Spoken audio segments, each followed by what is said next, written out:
You've probably heard the phrase, culture eats strategy for lunch. And if you haven't, you're about to understand why that idea is so critical, especially in healthcare. Now, what do we mean by culture in a medical group setting? It's not just about the company picnics, coffee in the break room, or inspirational quotes on the wall. Welcome to Medical Money Matters, the podcast where you can find experts, answers, and resources so that you can achieve mastery over the financial and business aspects of your practice.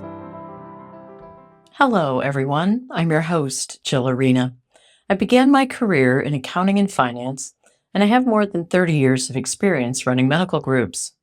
I own and operate a national healthcare consulting and revenue cycle company, and I am the author of Physician Heal Thy Financial Self.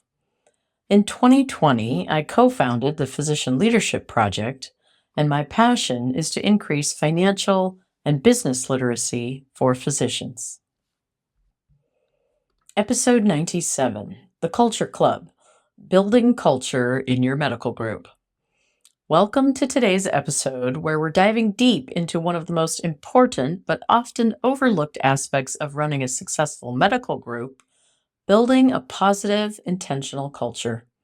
You've probably heard the phrase, culture eats strategy for lunch, and if you haven't, you're about to understand why that idea is so critical, especially in healthcare. Now, what do we mean by culture in a medical group setting? It's not just about the company picnics, coffee in the break room, or inspirational quotes on the wall. As we reviewed in episodes 27 and 36, culture is the shared values, behaviors, and communication styles that shape the way everyone in your organization works together, makes decisions, and ultimately cares for patients. In short, culture is the how behind everything you do. Even the best strategy for improving patient care, cutting costs, or expanding services can collapse under the weight of a toxic or unintentional culture. Why? Because culture sets the tone for how effectively or ineffectively a strategy will be implemented. If a medical group has a strong culture of accountability, trust, and respect, new initiatives tend to thrive.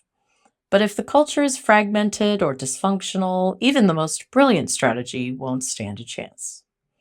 Let's break this down with a quick example.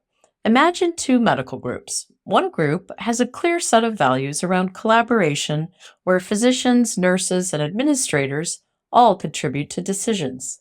They've invested in creating an open environment where team members can give and receive feedback respectfully, and the leadership is consistent in communicating the importance of accountability. On the other hand, the second group hasn't spent much time thinking about their culture. Their communication is more hierarchical, with decisions made at the top and trickling down. When issues arise, blame is thrown around instead of solutions. Which group do you think will be more successful when they implement a new strategy, say for improving patient care metrics? The first group, right? Their culture of collaboration and accountability makes it easier to adapt, respond to challenges, and work toward common goals. The second group, without that foundation, would struggle with resistance, miscommunication, and finger pointing, even if their strategy was just as strong on paper. And that's why culture really does eat strategy for lunch. The key takeaway here is that while strategy is essential, it's culture that determines whether that strategy will succeed or fail. As Peter Drucker's famous quote suggests, the right culture creates an environment where strategy can thrive. So, how do you intentionally build the kind of culture that supports, not undermines, your goals? That's where the hard work comes in, but it's absolutely worth it. And it all starts with building consensus within your medical group. In a medical environment, consensus isn't just nice to have, it's a necessity. Think about it. You've got physicians, nurses, administrators, and support staff, all with different responsibilities, perspectives, and sometimes conflicting priorities. If everyone isn't on the same page, it's easy for communication breakdowns, frustration, and inefficiency to creep in. And when people are pulling in different directions, the quality of patient care suffers. So, what does building consensus look like in practice? First, it's about creating space for open dialogue. If your leadership style leans heavily toward top down decision making, there's a good chance you're missing out on valuable input from team members on the ground. Regular, structured opportunities for feedback are key, whether it's through town halls, smaller group meetings, or even anonymous surveys. The goal is to ensure that every team member, regardless of their role, feels heard and valued. Another crucial piece of the puzzle is having a clear, shared vision.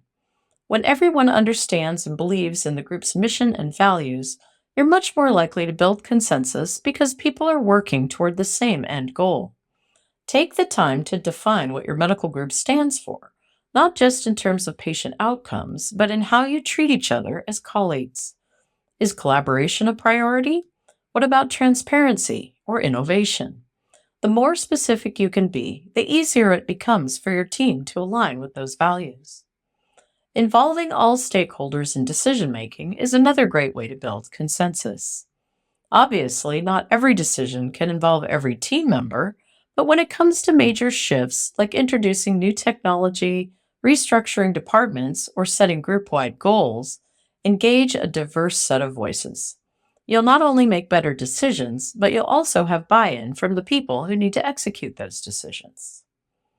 Conflict is inevitable, of course, especially in a high stakes, fast paced environment like healthcare.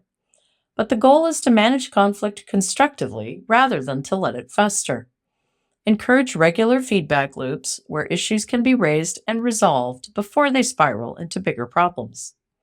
This isn't about avoiding conflict, but addressing it head on in a way that strengthens rather than undermines team relationships. We love to talk about the notion of disagree and commit, which only comes from a consensus driven organization where all perspectives are heard and respected. The leadership understands that while we may not always agree, we can assure that all perspectives are heard and then the outliers can disagree and commit. It's powerful stuff. When you've built that foundation of consensus, you're in a much better position to create highly performing teams. But what exactly makes a highly performing team in a medical setting? It goes beyond clinical skills and expertise, although those are obviously important. The best teams trust each other, communicate openly, and hold one another accountable. In a medical group, where patient lives are on the line, the stakes are higher, and that trust needs to be rock solid. High-performing teams share information freely, collaborate across departments, and work together to solve problems. They don't operate in silos. When a team has strong dynamics, they can adapt to challenges, adjust to new information, and support one another, whether they're handling a complex surgical case or navigating an administrative hurdle. But strong teams don't just happen, they need to be built. That starts with hiring and onboarding people who not only have the technical skills, but also fit the culture you're creating. Training and development are also key. Beyond clinical education, offer opportunities for your teams to learn soft skills like communication, leadership, and conflict resolution. These may seem secondary, but they're critical to creating a cohesive, highly performing team. Now let's talk about accountability. As we said in episode 80, holding people accountable is one of the toughest but most necessary aspects of managing any team, especially in healthcare, where mistakes can have serious consequences. But there's a fine line between accountability and blame, and if you're not careful, holding people accountable can erode trust and morale. So how do you do it right? First, accountability starts with clear expectations. Everyone on the team needs to know exactly what's expected of them, from the day-to-day tasks to the larger goals of the group. This clarity helps avoid confusion and ensures that everyone is working toward the same objectives. Next, it's important to create a feedback culture. Accountability doesn't just happen during formal evaluations or when something goes wrong. It should be an ongoing process where team members give and receive constructive feedback regularly. And it's crucial that this feedback is delivered in a way that's respectful and focused on improvement, not punishment. No one should feel attacked or singled out. The goal is to foster a sense of shared responsibility for success. When someone does fall short of expectations, approach the situation with empathy and a focus on solutions. Instead of focusing solely on what went wrong, ask how it can be fixed and what support might be needed to prevent the issue from happening again. This is how you build a culture of accountability that's based on mutual respect, not fear. And let's be clear, accountability isn't just about individual performance. It's also about team performance and holding each other accountable. In high performing teams, accountability is everyone's responsibility. When someone on the team isn't pulling their weight, it's addressed not just by leadership, but by peers as well. That's the kind of culture you want to foster, one where everyone is invested in each other's success. This brings us to leveling the professional playing field.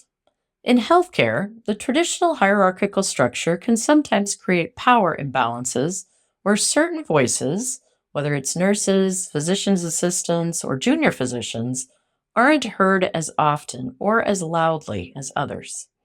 But if you want to build a truly inclusive, highly performing medical group, leveling the playing field so that all voices are heard is essential. While it's tempting to believe that culture will naturally develop over time, leaving it to form accidentally can lead to major issues down the road. If culture isn't built intentionally, it can develop in ways that might not align with your values or goals. This unintentional culture can result in cliques, resistance to change, or even a toxic environment that's difficult to turn around. So, how does a culture like this form without anyone realizing it? Usually, it's the result of ignoring small problems as they arise. Things like poor communication habits, tolerated bad behavior, or a lack of accountability. Over time, these patterns get ingrained into the daily operations of the group, and before long, they become part of the culture itself. Without clear leadership and an ongoing focus on maintaining a positive culture, it's easy for negative habits to take root. You'll often notice the signs of an unintentional culture creeping in through low morale or high turnover. People stop feeling motivated, they disengage, and eventually they leave. That's not only costly from a recruitment standpoint, but also a red flag for something deeper going wrong. You might also see symptoms like miscommunication between teams, staff mistrusting leadership, or complaints of favoritism. What's interesting is that many groups don't realize they have a culture problem until it starts affecting patient care. That's when you hear stories about mistakes being made because people were afraid to speak up or because departments weren't collaborating well. These are the kinds of issues that arise when a group allows culture to happen by accident instead of cultivating it intentionally. The key is being proactive. Regularly assess your culture, whether through surveys, one on one conversations, or outside evaluations, and make changes as needed. A cultural audit can help identify where the cracks are forming before they widen into bigger issues.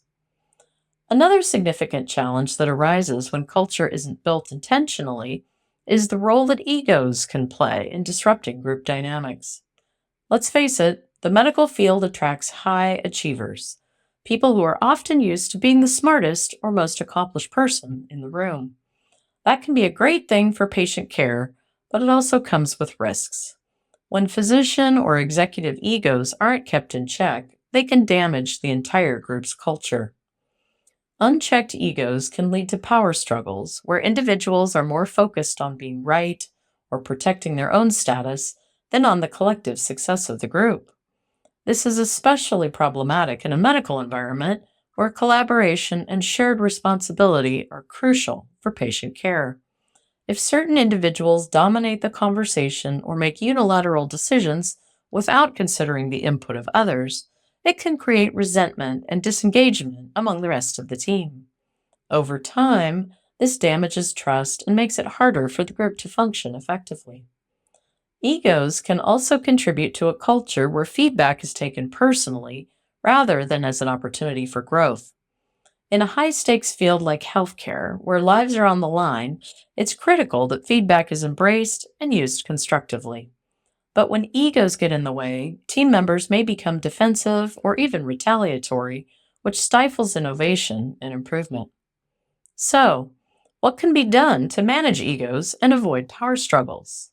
First, it starts with cultivating humility at the leadership level. Leaders set the tone for the entire group, so it's essential that they model the kind of behavior they want to see. When leaders demonstrate humility, whether by admitting mistakes, actively seeking input from others, or sharing credit for successes, it encourages the rest of the team to do the same. Another powerful tool is promoting emotional intelligence within the group. Emotional intelligence, or EQ, is the ability to recognize and manage your own emotions while also understanding and influencing the emotions of others.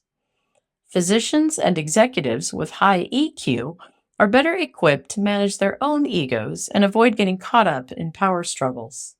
They're more likely to listen, collaborate, and focus on solutions rather than being concerned with their own status. Team building exercises can also help diffuse egos and build stronger connections across the group. Activities that encourage trust, collaboration, and mutual understanding can help team members see each other as equals rather than competitors. These exercises don't have to be complicated or time-consuming. Even regular informal check-ins or collaborative problem-solving sessions can help build a sense of camaraderie and shared purpose. Finally, accountability must be extended to leadership as well. It's important that even the most senior leaders in the group are held to the same standards of behavior and performance as everyone else. If leaders or physicians believe they're exempt from accountability because of their rank or experience, it creates a toxic double standard. The message should be clear. No matter your position, everyone is accountable for contributing to a positive, respectful culture. So, as we wrap up today's discussion, remember that ultimately the work you put into building and maintaining a positive culture will pay off. Not only will it create a better environment for your team to thrive, but it will also lead to better outcomes for your patients. And at the end of the day, that's what we're all here for. Thanks for joining me today as we explored the role of culture in medical groups. I hope you found some practical insights you can take back to your own team. Be sure to subscribe and don't miss our next episode where we'll continue discussing ways to elevate your medical practice.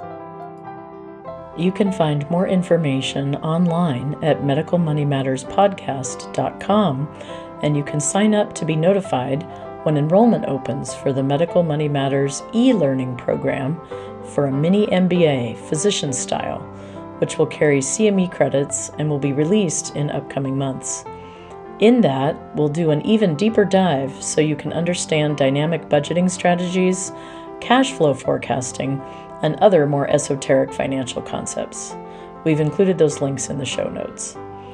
As I like to close out these podcasts, congratulations on taking the next step in your professional development and for making the commitment to learn about the financial and business aspects of your practice. I look forward to being on this journey with you and send you my heartfelt gratitude for all that you do for your patients all day, every day.